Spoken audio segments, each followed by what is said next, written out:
Now at 5, a severely disabled woman says a company she paid to help her is actually hurting her. The company was hired to build her a new wheelchair, but she says more than 2 years later, she is still waiting for a chair that fits her properly. News 6 investigator Lewis Bolden is here with her story. Lewis? Well, Matt and Lisa, 64-year-old Randa Knepp has been in a wheelchair her entire life. She has owned more than 20 of them, but says this last experience has left her furious, and without the chair she desperately needs.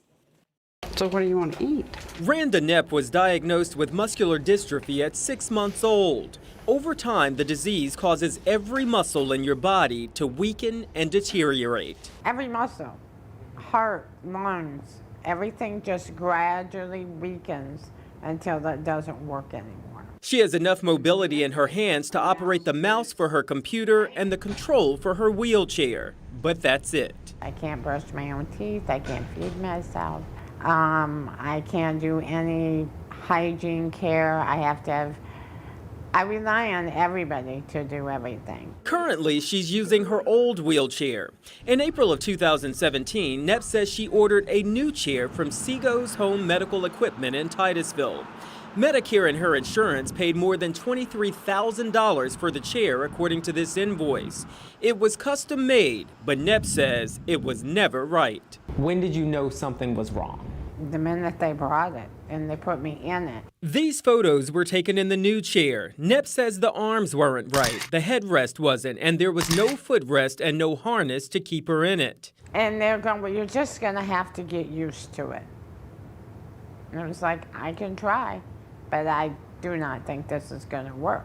Without a proper headrest and harness, the slightest bump can leave Knepp helpless. If her head shifts too far forward, she doesn't have the strength to lift it up. If I'm not sitting properly, it's hard for me to take breaths. What you're telling me is the proper chair could be the difference between life and death. To me, yes. In the meantime, she's been making do with her old chair, which is just that. Old. When it broke recently, she lived in this recliner for 2 days with no support while it was being fixed. I did not eat for 2 days because I was unable to swallow, because I have to balance my head. Knepp says Sego reps came out a couple of times to make adjustments, and the company currently has the chair as they wait for new parts to come in, according to the owner.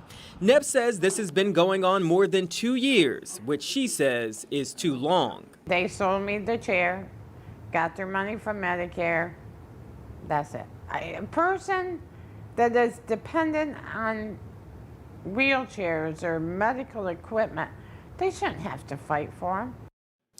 I spoke with Gene Sego on multiple occasions. He is the owner of Sego's Home Medical Equipment. At one point, he offered to fix the custom chair and pay for a brand new one. But when Knepp asked him to put that in writing and to do an on-camera interview stating his intentions, he would not. But it is always a good idea for consumers to try and get something binding, you guys, and that is what she was trying to do. Yeah. Is there any recourse? I mean, if Medicare paid $23,000, can they go after the company and try and get this problem fixed for her? Medicare will pay for a new chair every 5 years. Okay. And they have said if this company will take the chair back, then they will pay for her a new one now. But the company won't agree to do that. They won't do it. They won't do it. All right, people just don't understand who aren't in wheelchairs how incredibly expensive they are. They're like cars. I had no idea. Yeah. I had no idea. All Very right. expensive. Lewis Bolden, hopefully we get a good update from you in the Yes. future on this one.